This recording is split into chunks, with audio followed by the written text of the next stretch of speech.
seria melhor ter ficado em casa. Mas eu te agradeço, porque o Senhor veio também. E a tua palavra diz que quando 2 ou mais se reúnem no teu nome, o Senhor está ali. O Senhor está aqui.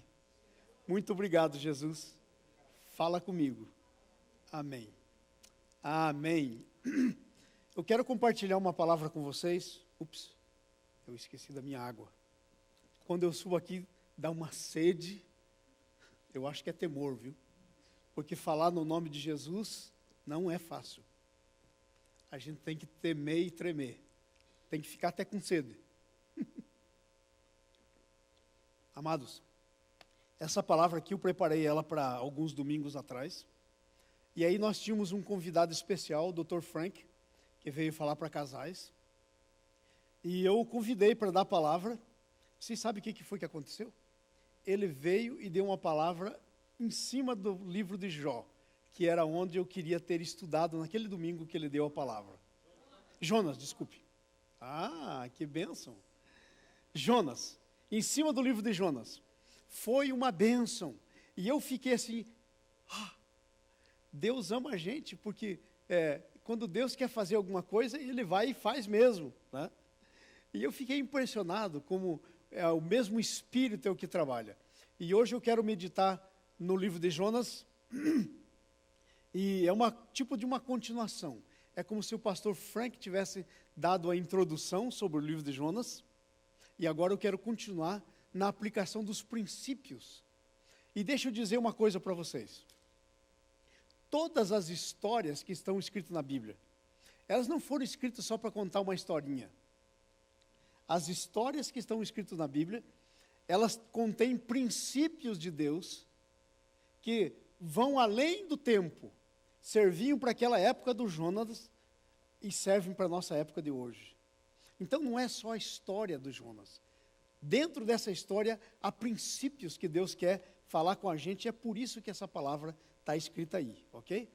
Eu quero ler então o primeiro capítulo, que diz assim: veio a palavra do Senhor a Jonas, filho de Amitai, dizendo: dispõe-te, vai à grande cidade de Nínive, e clama contra ela, porque a sua malícia subiu até mim. Próximo versículo. Jonas, porém, levantou-se para fugir da presença do Senhor para Tarsis. E descendo a Jope, achou um navio que ia para Tarsis. Pagou, pois, a sua passagem, desceu para dentro dele, para ir com eles a Tarsis, fugindo da presença do Senhor. Mas o Senhor lançou sobre o mar um grande vento, e fez-se no mar uma grande tempestade, de modo que o navio estava a ponto de despedaçar-se. Então os marinheiros tiveram medo, e clamavam cada um ao seu Deus. E jogaram ao mar, está misturado com espanhol, né? Alijaram. E jogaram ao mar a carga que estava no navio, para o aliviarem. Jonas, porém, desceu ao porão do navio, e tendo-se deitado, dormia profundo sono. O mestre do navio chegou, pois, a ele e lhe disse: que está fazendo? E tu dormes, levanta-te, clama ao teu Deus, talvez assim ele se lembre de nós, para que não pereçamos. E dizia cada um ao seu companheiro: vinde, lancemos sortes, para sabermos por causa de que nos sobreveio esse mal. E lançaram sortes, e a sorte caiu sobre Jonas. Então lhe disseram: declara-nos tu agora, por causa de quem nos sobreveio esse mal. Que ocupação é a tua? Da onde vens? Qual é a tua terra? De que povo és tu? Tanta pergunta, não? Respondeu-lhe ele: eu sou hebreu, temo ao Senhor, o Deus do céu, que fez o mar e a terra seca. Então os homens se encheram de grande temor, e lhe disseram: que é isto que fizestes?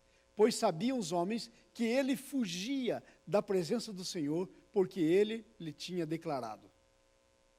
Ainda lhe perguntaram: que te faremos nós para que o mar se acalme? Pois o mar ia se tornando cada vez mais tempestuoso. Próximo.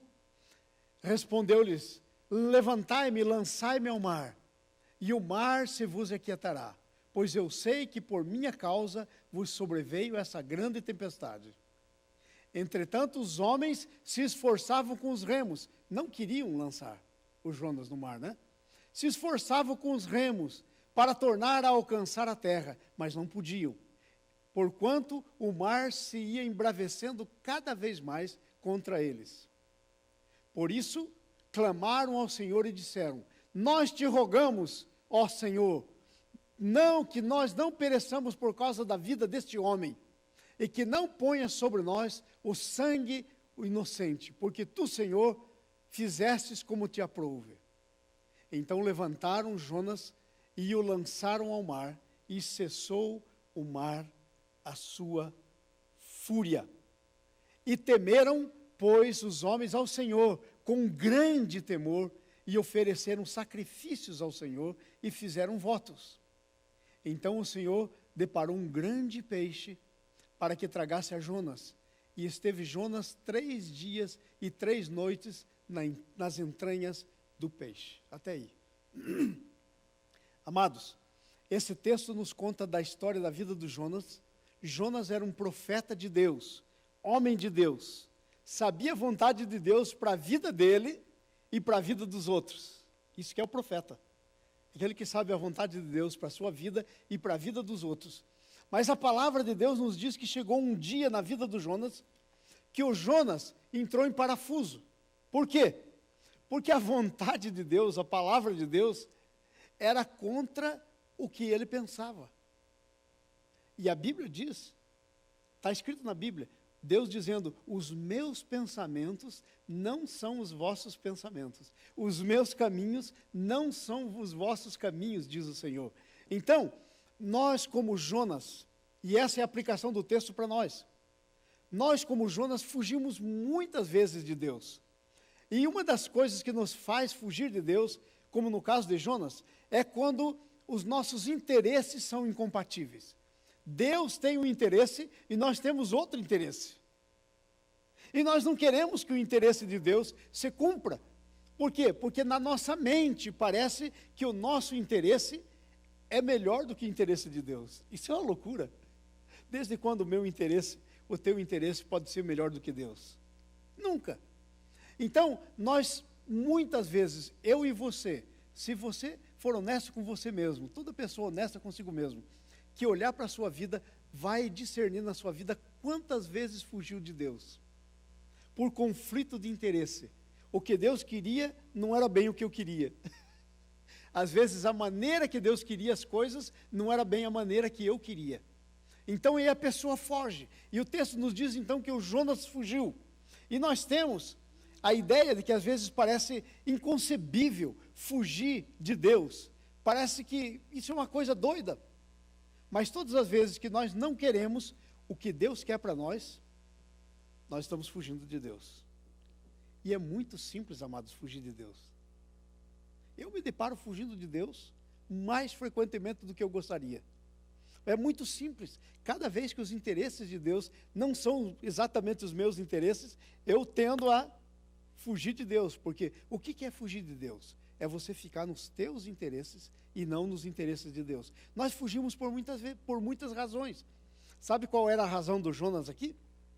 Esse povo de Nínive, na Assíria, eram os maiores inimigos do povo de Deus. Eles já tinham escravizado o povo de Deus e ainda no futuro iriam escravizar o povo de Deus. Então, o Jonas era ver esse pessoal riscado do mapa. E aí Deus diz para ele: Jonas, vai lá e profetiza para aquele povo.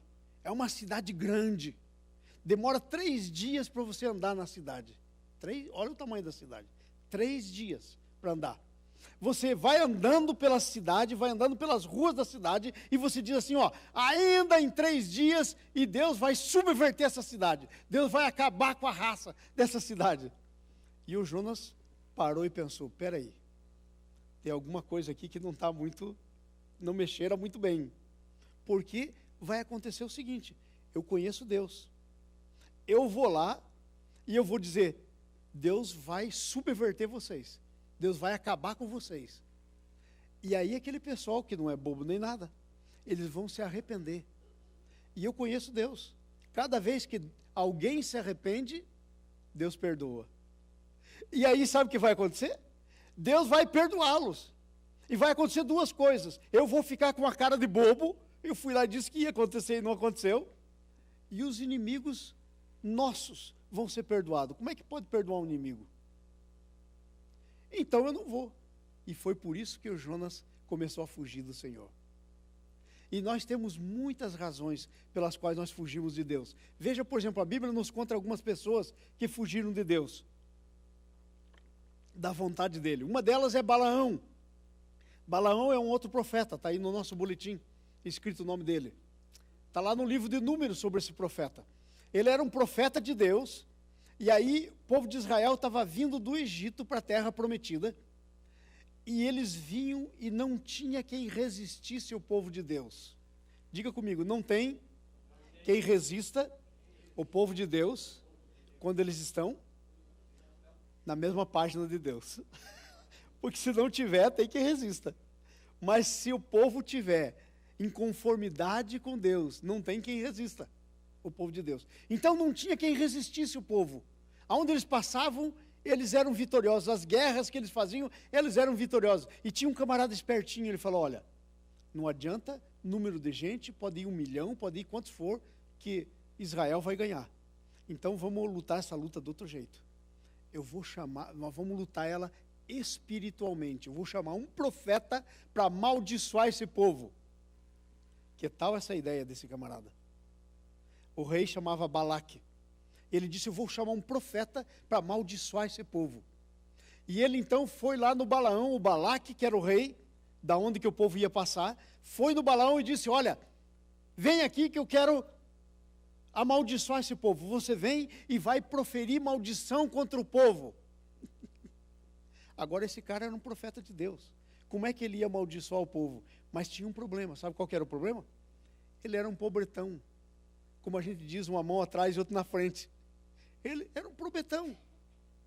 E o rei Balaque, que queria contratar o serviço do profeta, mandou um monte de riqueza. E falou, olha, o pagamento é muito grande. Eu vou pagar você, você vai receber tanto dinheiro como você nunca viu.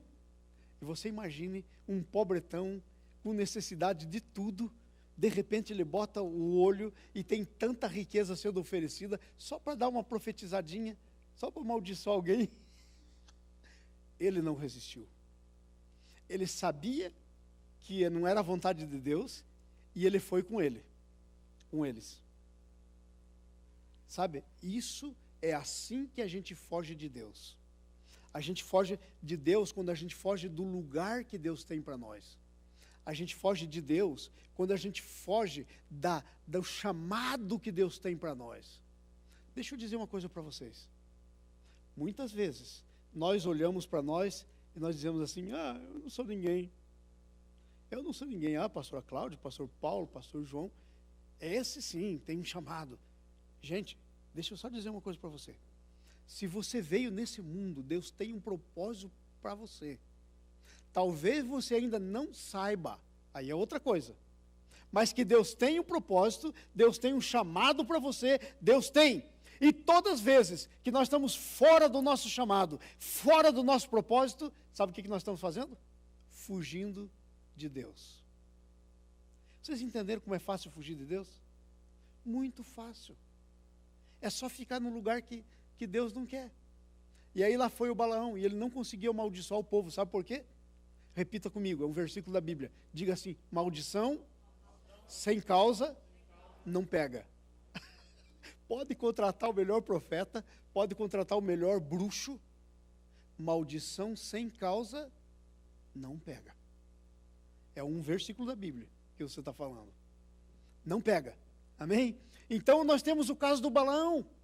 Às vezes nós fugimos de Deus por causa de necessidades que a gente quer suprido. por muitas maneiras, ou como Jonas, por causa dos inimigos que ele considerava dele. Agora veja só, tem um outro caso que eu coloquei na Bíblia, Ananias e Safira. Ananias e Safira eram 2 cristãos do primeiro século, do comecinho da igreja primitiva. Eles, nesse tempo, o que estava acontecendo era o seguinte: eles tinham um entendimento errado. Muitas vezes nós temos entendimento errado do plano de Deus. Ixi, isso é coisa comum. Comigo, com você, acontece com todo mundo. Temos entendimento errado. Olha só, eles tinham entendimento que Jesus, ele tinha morrido, ressuscitado, e eles pensavam que Jesus já ia voltar assim, ó, rapidinho. Sabe o que eles começaram a fazer? Vender tudo que tinham, pegavam tudo que eles tinham e traziam aos pés dos apóstolos. Jesus já ia voltar. Trabalhar para quê? Ficar fazendo as coisas para quê? Vende tudo, traz aos pés de Jesus, vamos ficar só orando, vamos ficar adorando. Isso é da vontade de Deus, orar e adorar. Mas que Jesus não ia voltar tão logo assim, até hoje não voltou. E aí, tinha um casal lá, que era mais ou menos sensato. Eles falaram, olha, tem alguma coisa errada com esse negócio, de vender tudo lá, e tinha mesmo. Sabe por quê? Porque os apóstolos venderam tudo, todo mundo, a igreja inteira vendeu tudo, trouxeram aos pés dos apóstolos, comeram tudo que tinha, e depois, se você ler o livro de 2 Coríntios, o apóstolo São Paulo tem que fazer uma grande coleta para mandar para os pobres de Jerusalém, porque eles ficaram pobres porque venderam tudo e comeram tudo que tinha, e daí Jesus não voltou como eles pensavam. E Jesus não tinha dito, Jesus não tinha nada a ver com isso, era a ideia deles, que ele ia voltar já. Jesus não disse isso. E aí o que foi que aconteceu? Ficaram pobres. E tinha um casal lá chamado Ananias e Safira. Eu acho que eles eram bem inteligentes. E eles falaram, ó, tem alguma coisa aí. Então vamos fazer o seguinte, vamos vender esse terreno e vamos guardar um pouquinho do dinheiro. E vamos levar lá no pé dos apóstolos e vamos dizer, está aqui o dinheiro do terreno. A Bíblia nos diz claramente, está escrito lá no texto, se você for ler, que eles não eram obrigados a fazerem isso. Não tinha necessidade de fazer isso. Fazia se quisesse. Mas uma vez que queria fazer, tinha que fazer correto. Ou fazia ou não fazia. Deus não ia ficar irado com eles se eles não tivessem vendido nada. Aliás, era alguém que não ia precisar de esmola depois, se não tivesse vendido. Mas eles seguraram uma parte e mentiram que tinham vendido tudo. Sabe o que aconteceu? O Ananias chegou e entregou. E o Pedro perguntou, isso é tudo? Ele disse, é. E sabe o que aconteceu com ele? Ele caiu morto. Porque ele mentiu para o Espírito Santo. Não era para Pedro que ele estava mentindo. Aí, de repente, chega Ananias. Aliás, chega a mulher dele, a Safira. E aí, ela estava lá e disse, receberam aí as nossas coisas? Sim, recebi. Foi esse o preço? Ela disse, foi. Mentira, não era. Ela também, cai. Veja bem, esses estavam fora da vontade de Deus, estavam fugindo de Deus por concepção errada, achando que tinham que fazer uma coisa que eles não tinham que fazer, só porque todo mundo fazia, eles acharam que eles tinham que fazer. Irmãos, olha aqui para mim todo mundo, cristianismo não é você fazer as coisas só porque todo mundo está fazendo, para se sentir bem, para se sentir aceito. Já pensou correr a notícia, ei, o seu Ananias e a dona Safira não querem vender o campo deles. Todo mundo ia olhar e diz, vocês não têm fé, vocês não estão esperando Jesus. Não, eles é que estavam certos. Então, às vezes, a gente foge de Deus porque a gente quer se amoldar às pessoas. A gente quer não ficar de fora do que todo mundo está fazendo. E a gente foge de Deus. Quantas vezes eu fugi de Deus nesse ponto aí? Então a gente tem muitas razões pelas quais nós fugimos de Deus. E nós fugimos de Deus muitas vezes, infelizmente. E amados, é a maior bobagem que a gente faz. Porque fugindo de Deus, a gente está fugindo da nossa bênção. A gente está fugindo da nossa tranquilidade. Fugindo de Deus, nós estamos fugindo da nossa própria segurança. Olha, amados, a melhor coisa é você ficar sob a segurança debaixo da mão de Deus. Não sai dela. Não interessa se está acontecendo alguma coisa, não interessa. Sabe? Se Deus mandar, como Ele mandou Elias, você ir lá para o meio do mato e não vai chover, Ele vai mandar passarinho para trazer comida para você. Como foi com Elias. Não tem que ter medo. O negócio é não fugir do centro da vontade de Deus. Agora deixa eu fazer uma pergunta, antes de a gente mover para frente, porque eu quero analisar o texto com vocês. Você já parou para pensar qual é a vontade de Deus para você? Qual o centro da vontade de Deus para você? Porque senão como é que você vai saber se você está certo ou não? Você tem que saber. Para saber se por acaso você não está fugindo ou você está fugindo. Qual é? Essa é a primeira coisa para saber. E sabe, Deus quer que você saiba o que Ele quer para você. O texto começa dizendo assim, ó. Veio a palavra do Senhor a Jonas. Irmãos, Deus não vai ter alguma coisa para você e daí vai ficar esperando que você guess, que você descubra, que você imagine, que você... A palavra do Senhor vem para você. Se você estiver disposto a saber o que é que Deus tem para você, a palavra de Deus vem para você. Isso é bíblico. Sabe, tem um texto na Bíblia que diz assim, buscar-me-eis e me achareis, quando me buscardes de todo o vosso coração. Então, nós precisamos saber, irmãos, porque se nós não soubermos qual é a vontade de Deus para a gente pode muito bem, agora mesmo, estar fugindo da vontade, da presença de Deus. Como Jonas. E aí, depois, as coisas começam a dar errado, e a gente não sabe por quê. E às vezes, o que é pior, a gente foge da presença de Deus, as coisas começam a dar tudo errado, e daí sabe o que acontece? A gente fica bravo com Deus. Por que está dando tudo errado? Aí Deus diz, ué, você está fora do lugar, você está fora da minha vontade, você está fugindo da minha vontade, é por isso que dá tudo errado. Vocês estão entendendo? Vamos lá, gente, está todo mundo entendendo? Sim ou não? Então, nós precisamos ter cuidado com isso, porque é coisa dura fugir de Deus. Gente, Deus é onipresente, é onisciente. Não adianta você querer fazer igual o Jonas, se esconder embaixo do porão do navio. Como disse o pastor aqui que pregou, tem o navio, e aqui está o nível da água, e daí o porão do navio é lá embaixo, para baixo do nível da água. Não adianta não tem onde você ir para fugir de Deus. Então não adianta fugir de Deus. E a melhor coisa é não fugir, é ficar no plano dele. Então o nosso texto aí que nós estamos lendo, diz que nós fugimos quando rejeitamos a vontade de Deus. É possível rejeitar a vontade de Deus? Veja lá, primeira coisa, nós não rejeitamos a vontade de Deus muitas vezes porque desconhecemos. Às vezes nós sabemos bem o que Deus quer. Acontece que nós não queremos. E Deus deu para você, para mim, para todos nós, uma coisa chamada livre-arbítrio. Poder de decisão.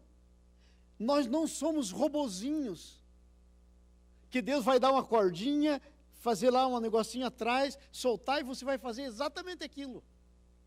Não, você tem o arbítrio. Você pode dizer o sim ou o não. Então a palavra do Senhor veio a Jonas, e o Jonas disse assim, melhor não. Melhor não. Deus vai acabar abençoando aquele pessoal que eu quero que morra. São os inimigos de Israel. Eu quero que eles morram. E se eu vou lá e prego para eles e se arrependem, eles vão acabar sendo abençoados. Negativo. E eu vou passar por bobo. Negativo, não vou não. Então, o problema nosso não é desconhecer a vontade de Deus. Deixa eu dizer para você. Você que está sentadinho aqui no banco hoje, sabia que Jesus teve um encontro? Você não veio aqui por acaso. Tanta gente hoje não está aqui.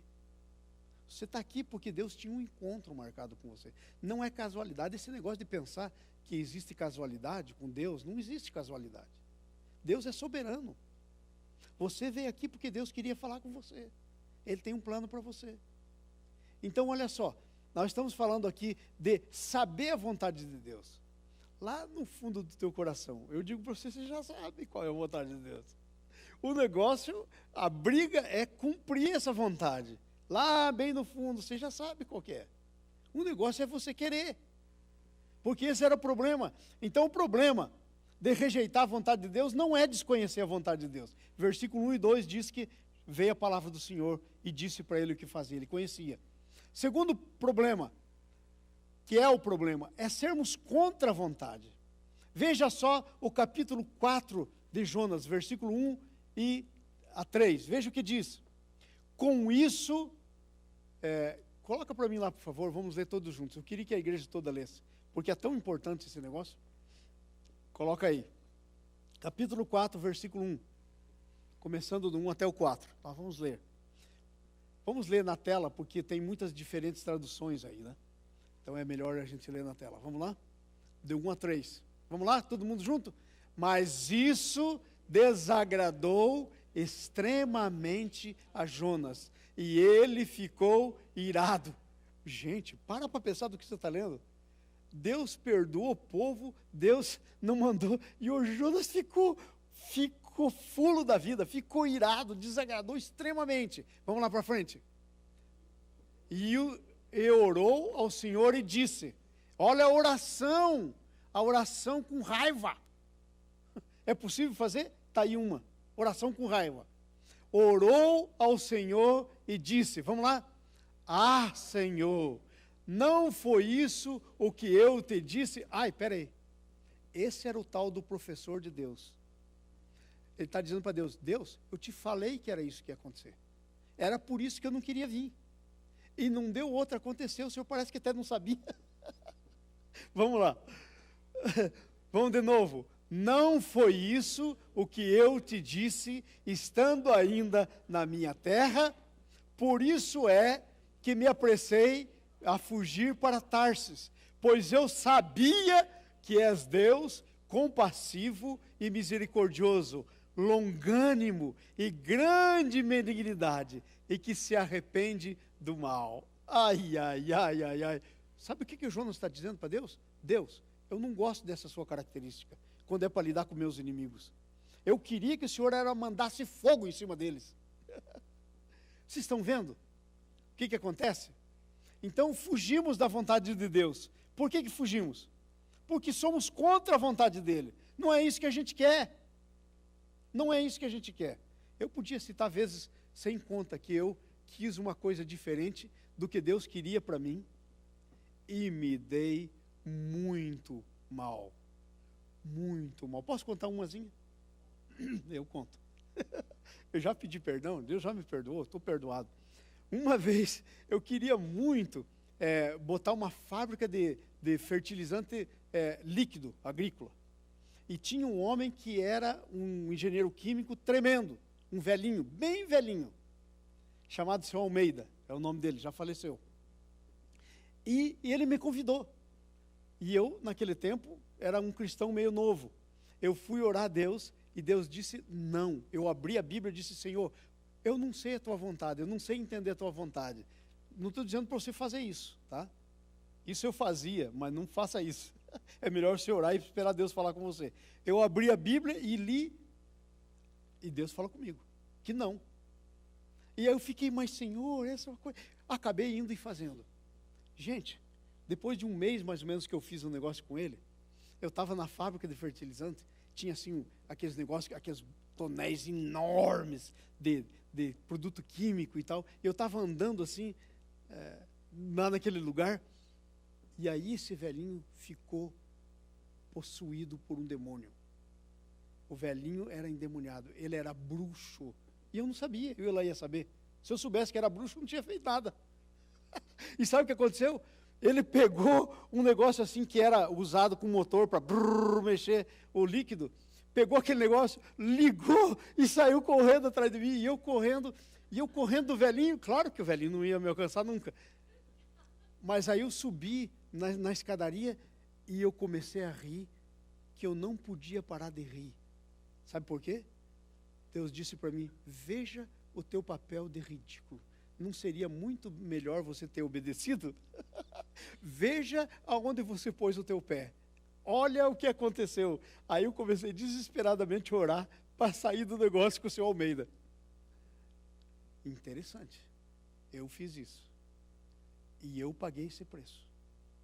Quantos de nós não fizemos isso? Fugimos da vontade de Deus porque é a nossa vontade. Olha o Jonas dizendo. O Jonas dizendo, Senhor, eu sabia que o Senhor ia fazer isso. É por isso que eu fugi. Olha agora o que aconteceu. Vocês entenderam? Então, irmãos, presta atenção nisso, gente. A coisa é a gente ser cristão logo de cara, entendeu? Obedecer a Deus logo de cara é muito mais fácil. Não tem que passar por isso tudo. O negócio é obedecer logo. Vocês entenderam? Vamos para frente. E aí, então, olha só, por que é que nós somos contra? Quando nós somos contra, o que é que nós fazemos? Versículo 3 do capítulo 1. Nós vamos para outro lugar, a gente se manda. A gente se manda. A gente vai para outro lugar, a gente não quer aquilo que Deus quer. E a gente vai para outro lugar. A gente sai. A gente se manda, vai para outro lugar. É verdade. O Jonas fez isso. Nós decidimos ficar longe do Senhor. A gente quer o Senhor para lá e a gente para cá. Porque essa vontade aqui do Senhor não me convém. Não é o que eu quero. Entenderam? Ao invés de ser uma bênção na mão de Deus, ao invés de ter o coração segundo o coração de Deus, o nosso coração às vezes é contrário ao coração de Deus. Sabe o que a Bíblia diz sobre o nosso coração? Enganoso é o coração do homem. Muito corrupto. Quem poderá entendê-lo? É um versículo da Bíblia. Nosso coração, nós erramos no coração. Eu estava lendo aí um pouquinho, enquanto a gente estava adorando, Deus estava me dando uns versículos, e eu estava lendo sobre o povo de Israel, lá no livro de Hebreus, capítulo 4. E o versículo que estava lá, sabe qual que era que eu estava lendo? Esse povo sempre erra no seu coração. Capítulo 4 de Hebreus. E por isso que o povo saiu do Egito e morreu no deserto. Entenderam? Porque o povo, gente, nós sempre erramos no nosso coração. Enganoso é o coração. Ei, eu não posso confiar no meu coração, nem você no teu. Não confie no seu coração. Ele é enganoso. Confie no seu Deus. A Bíblia diz que Deus pode ter o coração da gente na sua mão, se a gente deixar. Então, vamos colocar o nosso coração na mão do Senhor. Não confie nele. E sabe o quê? Embarcamos numa viagem com destino e propósito diferente. Gente, pensa nisso. Eu e você, nós estamos fazendo uma viagem. A gente está viajando. Ah, pastor, não estou viajando não, eu estou aqui. Não, olha, quinta-feira no Thanksgiving, de lá até aqui hoje você já viajou 3 dias. 3 dias de viagem na sua vida. E outra coisa, deixa eu só dizer uma coisa para você. É uma viagem sem volta. É uma viagem sem volta. Você não volta mais no Thanksgiving de quinta-feira passada. Então, todos nós estamos numa viagem. Qual é o destino e o propósito da tua viagem? Uau! Qual é o destino? Aonde você vai chegar na viagem que você está fazendo? E qual é o propósito? Qual a razão de ser da tua viagem? Qual o destino e qual é o propósito da tua viagem? Qual é? Gente, isso é pergunta que eu tenho que responder, que você tem que responder, para a gente não embarcar no trem errado, para a gente não embarcar na viagem errada, porque nós estamos viajando. E tem gente viajando, como a gente diz, na maionese. Sabe o que é viajar na maionese, né? É você estar redondamente enganado do que está fazendo. Viajou na maionese. Então nós todos estamos. E às vezes a gente embarca nessas viagens com destino, com propósito diferentes do de Deus para a nossa vida. Mas olha só a segunda coisa. Mas o Senhor não desiste nem de nós, nem do seu plano. Gente, quando Deus tem um plano, Ele não desiste do seu plano. Agora, quanto a não desistir de nós, deixa eu dizer isso de uma forma bem clara e bíblica para você. Ele não desiste de nós rápido. Ele é paciente, longânimo, mas se você pega a história do povo de Israel, que era o que eu estava lendo antes de a gente começar o culto agora há pouco, eu estava pensando nisso Eu estava pensando, Senhor, eu vou dizer para eles que o Senhor não desiste de nós. Espera aí, o Senhor desiste ou não desiste? Eu fiz a pergunta para mim. Porque eu estou pregando para vocês. Ai, se eu disser bobagem. Se o Senhor desiste ou não desiste? A verdade é que o Senhor não desiste facilmente, mas Ele desiste. Querem que eu leia para vocês? Veja só, vou ler para vocês Hebreus, que era o texto que eu estava lendo. Presta atenção. Hebreus capítulo 3. Assim, 3, versículo 7 em diante. Assim, pois, como diz o Espírito Santo, hoje, se ouvires a voz de Deus, não endureçais o vosso coração, como foi na provocação no dia da tentação no deserto, onde vossos pais me tentaram, pondo-me à prova, e viram as minhas maravilhas por 40 anos. Por isso eu me indignei contra aquela geração e disse: esses sempre erram no coração, eles não conhecem os meus caminhos, assim jurei na minha ira, não entrarão no meu descanso. Agora veja o conselho, versículo 12. Tende cuidado, irmãos, jamais aconteça de haver em qualquer de vós perverso coração de incredulidade que vos afaste do Deus vivo. Aquele povo, Deus não queria que morresse no deserto. Não era plano de Deus. E sabe quando que Deus disse chega para eles? É só você ir ler o livro de Josué. O livro de Números também.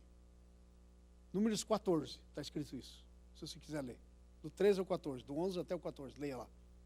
Chega um ponto em que Deus diz assim: Moisés, é pela 10ª vez que esse povo está fazendo a mesma coisa. Chega! Leia lá. Então o Senhor não desiste de nós facilmente. Mas nós podemos chegar num ponto em que aquilo que Ele tinha para mim passa. E eu não entro mais. E sabe a infelicidade? É que tem muito cristão indo para Jesus, indo para a glória, sem ter vivido aquilo que Deus tinha para eles viverem na terra. Porque por muito tempo ficaram resistindo a Deus. Entenderam? Nós não podemos fazer isso. Então, Deus não desiste de nós facilmente. E nunca desiste do seu plano. Aí sim, eu devia ter escrito dessa maneira o ponto 2. Deus não desiste de nós facilmente e nunca desiste do seu plano. Isso é verdade bíblica. Os elementos da natureza ficam contra nós. Sabe? Às vezes a gente pensa assim, gente, mas por que está me acontecendo isso? Tem 2 motivos. Quando a nossa vida vai de mal a pior, olha aqui todo mundo para mim, Deus vai falar com alguém aqui. Eu sei que Deus está falando, presta atenção. Existem 2 motivos quando a nossa vida vira um caos e não vai bem de jeito nenhum. Primeira razão, 2 razões. Primeira delas, Satanás pode ser levantado contra todas as forças dele para querer impedir o que Deus quer para nós. Essa é a primeira razão. Aconteceu isso, por exemplo, com Jó. Deus não tinha nada, era o Satanás se levantando contra o Jó para tentar provar alguma coisa para Deus. Não pôde provar nada. O Jó estava limpo. O Jó não estava em problemas. Então, pode estar acontecendo, se você está numa dessa, você está sendo Jó. Agora, eu conheço bem pouco Jó. Eu não sou um deles. Normalmente eu entro pela segunda razão. A primeira é a razão do Jó, quando está certo e o diabo se levanta. A segunda razão é quando a gente está como Jonas, fugindo do propósito de Deus, querendo outra coisa, e Deus dizendo, não, o meu plano não é esse, o meu plano é esse aqui. Vem para cá. E aí Deus começa a fazer algumas coisas com a gente. Veja bem, primeira coisa, os elementos da natureza ficam contra nós. Vento, mar, ondas, furacão no meio do mar. Aquilo era espiritual. Era só o Jonas voltar para o lugar dele. Mas o Senhor lançou sobre o mar um grande vento. Veja o versículo 4. Que coisa aí, ó. Olha na tela. Que coisa tremenda. Ficamos em estado de perigo. Irmãos, quando nós estamos como Jó, nós não estamos em perigo. Mas quando nós estamos como Jonas, nós nos colocamos em estado de perigo. Quando nós estamos como o povo de Israel no deserto, nós estamos em perigo. A gente coloca a gente em ponto de perigo. Eu não estou falando de perder salvação, não perder salvação, não é esse o assunto. Não leve para lá. Estou falando da vida prática. De a gente não tomar posse do que Deus tem para a gente. Tem um monte de gente que está no céu, segundo Coríntios, entrou lá chamuscado pelo fogo. Diz lá, mas se as obras de alguém se queimar, é palha, feno, madeira, vão ser salvos, mas como através do fogo. Entra lá, chamuscado. É o que está escrito na Bíblia, é bíblico. Então, olha só, ficamos em estado de perigo. Colocamos a vida de outros em perigo. O que é que aqueles pobres marinheiros tinham a ver com isso? Nada. É, muito sério, muito sério. Porque quando estamos fugindo de Deus, nós levamos a perseguição para a vida de outros. E eu já fiz isso muito. E sabe, pais, olha aqui para mim, só os pais. Levanta a mão os pais, pais e mães. Levanta a mão. Sabe quem é primeiro que você leva no meio da perseguição? Teus filhos. Pode baixar a mão. Esse é o primeiro que você expõe. Os filhos. Ai, pastor, e aonde é que está escrito isso? Simples, Êxodo capítulo 20, os 10 mandamentos. Porque eu visito a iniquidade dos pais nos filhos até a 4ª geração dos que me aborrecem. Entenderam? Os filhos, cuidado. Porque os filhos, colocamos a vida, provocamos perdas. Muitas vezes provocamos perdas para outras pessoas. O Jonas, estava colocando perda na vida daqueles homens. Eles não tinham nada a ver, jogaram a carga do navio fora. E me acredite, não recuperaram mais. O navio quase se quebrou, me acredite. Se alguma coisa quebrou, tiveram que consertar depois. Mas a carga nunca mais recobraram. Às vezes nós colocamos em perda. Gente, é sério o que eu estou dizendo. Será que vocês estão vendo isso do jeito que eu estou vendo? Então, né? A seriedade do negócio. Eu não quero estar fugindo de Deus. Eu, em nome de Jesus, Senhor, me ajuda, Senhor. Porque eu não quero estar fugindo. Faz eu ver, Senhor. Porque eu não quero.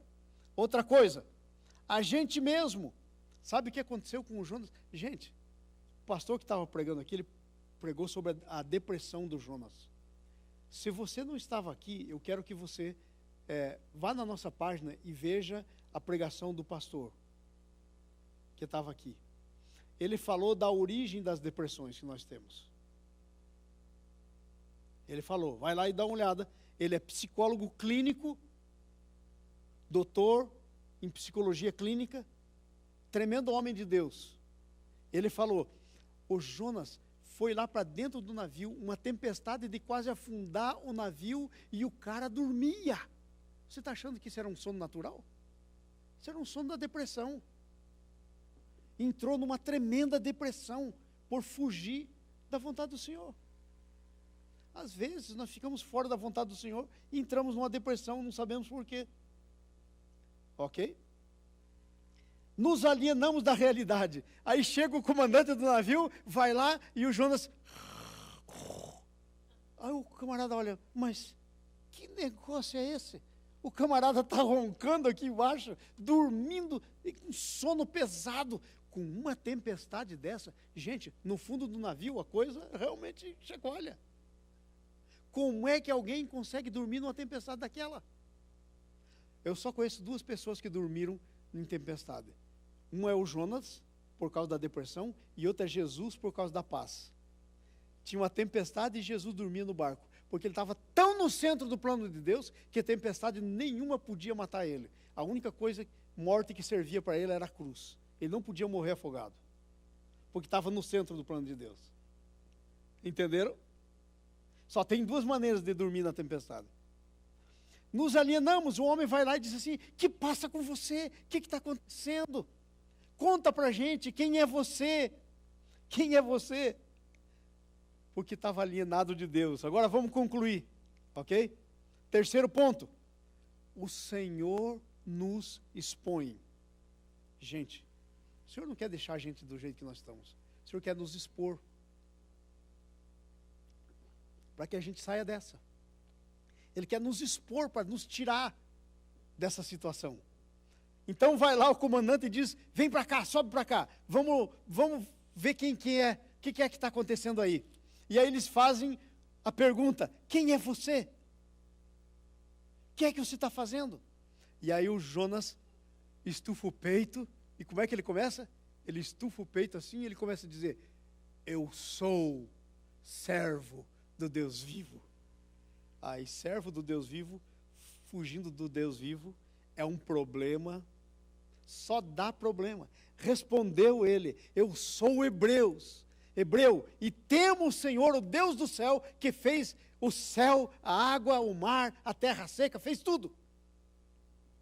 Aí os homens falaram, uau, esse deve ser o Deus, porque cada um lá tinha o seu Deus, eram deusinhos pequenos, mas esse era o Deus verdadeiro. E ele diz, então, eu sou esse.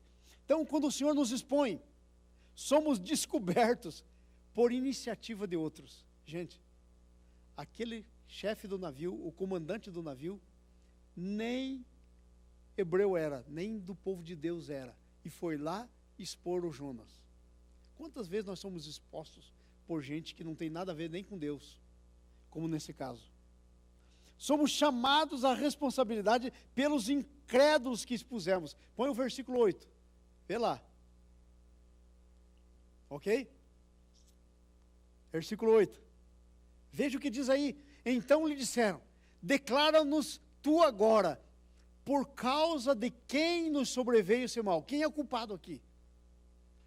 Porque eles sabiam que ele era o servo do Deus vivo. Ele podia dizer, não, você é o culpado. Mas o culpado era ele. Por que nos sobreveio esse mal? Quem é a tua ocupação?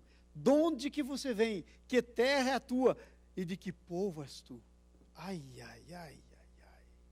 Gente, presta atenção. Você não é qualquer um. Levanta a tua mão comigo. Diga assim, eu não sou qualquer um. Amém. Você não é qualquer um. Aonde você vai, ou você leva a presença de Deus com a paz dele. Foi isso que Jesus disse para os discípulos. Quando vocês entrarem numa casa, vocês dizem a paz. Vocês levam a paz. Ou, se estiver fugindo de Deus, você leva a tempestade para o lugar que você vai. Vocês entenderam isso? Está claro para vocês? Então, eles perguntam, quem é você? De onde vem? O que você fez? Por que é que a gente está assim? E aí a verdadeira identidade é revelada, ele tem que se declarar. Aí todo mundo vai dizer, também você, hein? Tu é besta, hein? Fugir do Deus vivo. Se você fosse lá do Ceará, lá de Pernambuco, né? Você ia dizer, tu é besta, menino, fugindo do Deus vivo. Como é que vai fugir do Deus vivo no porão do navio? Deixa de ser besta, senhor. Deixa de ser besta, senhor. Sai daí. Entendeu? E a gente às vezes está nessa bobagem. A gente está nessa bobagem. Né? E aí a gente é descoberto, a nossa identidade é revelada. Gente, eu quero que a minha identidade seja revelada, mas não desse jeito. Você quer isso? Você quer que a tua identidade seja revelada desse jeito aí? Eu não. Eu quero que seja revelada de outro jeito, pela bênção. Eu chegar perto de alguém, orar, a pessoa ser curada, eu dizer uma palavra e a pessoa dizer, eu estava precisando ouvir isso, eu quero, mas eu quero de outro jeito. Não desse jeito aí, revelar a minha identidade. Mas Deus vai revelar quem a gente é. Ok? Vamos para frente? E aí, a letra D, eles vão perguntar, mas que é isso que fizestes? Vai para frente. Próximo versículo aí. Vai no 10. Vamos lá, gente. Então os homens se encheram de grande temor e disseram, ai, ai, ai, ai, ai, esse Deus é Deus mesmo. E perguntam para ele, o que é isso que fizestes? Sabe, do outro jeito de falar isso aí, é assim, aonde você estava com a cabeça? É assim que a gente diz, não é? Aonde você estava com a cabeça? Que você fez? Entendeu? Que fizeste? Olha a pergunta, o Senhor nos expõe. Que é isso que fizeste? Versículo 11, agora, põe o 11. E perguntaram-lhe, vamos ler todo mundo junto? Olha na tela, está aí na tela. Perguntaram, vamos lá, que te faremos para que o mar se nos acalme? Vamos repetir. Perguntaram, que te faremos nós para que o mar se nos acalme? Ninguém queria jogar ele no mar. Eles resistiram, continuaram remando ainda. Mas não tinha jeito. Aí eles perguntam para ele, o que nós vamos fazer? Aí, qual era a resposta de Jonas? Se vocês me jogarem no mar, o mar se acalma. Em outras palavras, retira o problema, gente. Lança fora o problema sou eu. Jogou no mar, o mar se acalmou. Entendeu? Jogou no mar, o mar se acalmou. Que te faremos? Ó, presta atenção na conclusão do nosso estudo de hoje, que eu estou falando com você. Conclusão está aí no boletim. Cristão fugindo de Deus é um atraso de vida para si mesmo e para os outros. Vamos falar todo mundo junto? Cristão fugindo de Deus é um atraso de vida para si mesmo e para os outros. Vamos deixar de ser atraso de vida? Vamos sair do atraso de vida? É tempo de ação de graças. Vamos reconhecer que o plano que o Senhor tem é o melhor que Ele pode ter para nós. Ok? Gente, eu estou olhando para vocês, olha aqui todo mundo para mim. Deixa eu olhar para vocês. Em cada um de vocês, eu sei que o Deus do céu, o Deus Todo-Poderoso, é a quem a vida de vocês pertence. Eu sei, e isso é bíblico, por isso eu posso garantir isso para você, que nem um fiozinho de cabelo da tua cabeça vai cair sem que Ele permita. Nem um fio. Agora, você acha que é alguma coisa um fio do teu cabelo? Não é nada. Mas nem um fio de cabelo da tua cabeça vai cair sem que Ele permita. Agora, Mateus, capítulo 6, 7 lá, diz assim: olhai as aves do céu, não semeiam, não colhem em celeiro, não plantam. Olhai as flores do campo, os lírios do campo, não tecem, mas nem o Salomão se vestiu desse jeito, com tanta glória. Daí o texto segue: se Deus cuida assim as aves do céu, qual o valor de um pardal? Os lírios que estão aí, e daqui a pouco, daí o texto diz: quanto mais de vós. Tremendo isso, hein? Por que a gente vai fugir dele? Por que a gente vai ficar preocupado? Posso terminar contando uma coisinha pessoal? Eu gosto de contar as coisas pessoal porque, entendeu? É meu, né? Eu tenho que me virar com ele. Há um tempo atrás, agora não mais, já resolvi o meu problema, mas um tempo atrás eu estava muito preocupado. Comecei a ouvir muita coisa de idade. Eu fiz 60, agora no dia 5 de outubro passado, eu fiz 60 anos. E eu comecei a ficar muito preocupado com o negócio de idade. E alguém, muitos anos atrás, tinha dado uma palavra que ficou na minha cabeça. Que eu tinha que fazer tudo antes que chegasse nos 60. Porque depois eu já não ia ter mais a mesma mobilidade, a mesma coisa, aquele negócio tudo. E esse negócio ficou na minha cabeça. E não é que eu cheguei nos 60. E adivinha o que começou a acontecer comigo? Eu comecei a ficar muito impaciente, muito inseguro, muito desconfortável. Senhor, estou nos 60 e ainda tem tanta coisa que eu sei que Deus quer para a minha vida, que Deus quer que aconteça e não aconteceu. E eu comecei a ficar muito, mas muito preocupado. A ponto disso começar a dirigir a minha vida, a preocupação. Aí Deus falou comigo. Falou: ó, naquilo que eu quero fazer, não se preocupa. Para mim não tem impossíveis. Fica no centro da minha vontade. Só uma coisa precisa. Não sai para o lado direito nem para o lado esquerdo. Fica no centro da minha vontade. do que eu tenho para você. E tudo mais eu vou trazendo. Buscai em primeiro lugar o reino de Deus e a sua justiça, e tudo o mais lhe será acrescentado. Entenderam isso? Não tem que ficar preocupado. Eu agora não estou mais. Eu agora estou desfrutando meus 60. Mas, quase que essa palavra que eu ouvi no passado, muitos anos atrás, mais ou menos uns 25 anos atrás, eu ouvi essa palavra, nunca saiu da minha mente.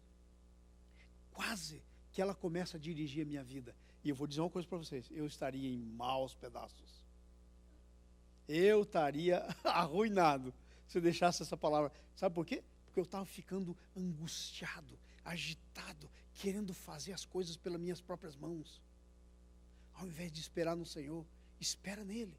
Entrega o teu caminho ao Senhor, espera nele, confia nele. O mais tudo ele fará. Há lugar para minha ação. A fé sem ação, o pastor Paulo pregou aqui. Aliás, tremendo sermão. Fé sem ação é morto. Fé sem ação é morta. Agora, a ação tem que ser uma ação condizente com as coisas de Deus. Porque a ação da minha agitação é zero. Isso é, a Bíblia chama de carne. Certo? E eu comecei a andar na carne. E meu amigo, quando a gente começa a andar na carne, para sair da carne, é complicado. Então, amados, não vamos fugir de Deus. A palavra é essa hoje. Está cheio de história na Bíblia, de gente fugindo de Deus. Na nossa própria história, vamos cortar essa história. Vamos ser como Elias, como Eliseus, como os homens de Deus. Vamos ser como Maria, a mãe de Jesus, mulher de Deus. Vem um anjo e diz para ela assim, você vai ser mãe. E ela pensa assim, mas eu sou virgem, como é que eu vou ser mãe? Estou prometida, estou noiva do José, como é que eu vou ser mãe? Aí o anjo diz, e o Espírito Santo? Que Espírito Santo? O que a Maria sabia de Espírito Santo? Ela não sabia nada disso. Ele vai vir, vai cobrir você com a sua sombra, e o ente que vai ser gerado em você, para! Não fazia sentido para Maria. Sabe o que ela disse? Eis aqui a serva do Senhor, faça-se em mim segundo a tua palavra. Essa é a palavra.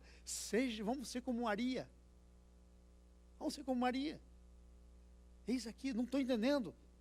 Parece não fazer sentido. Não como Jonas. O Jonas estava exatamente na mesma posição que a Maria, mas não conseguiu confiar em Deus. E olha o tamanho da bagunça que aprontou. E acabou fazendo o negócio, mas fazendo de mau gosto. Podia ter dito, yes! Uma cidade inteira se converteu a Deus. Uma cidade inteira agora é de Deus.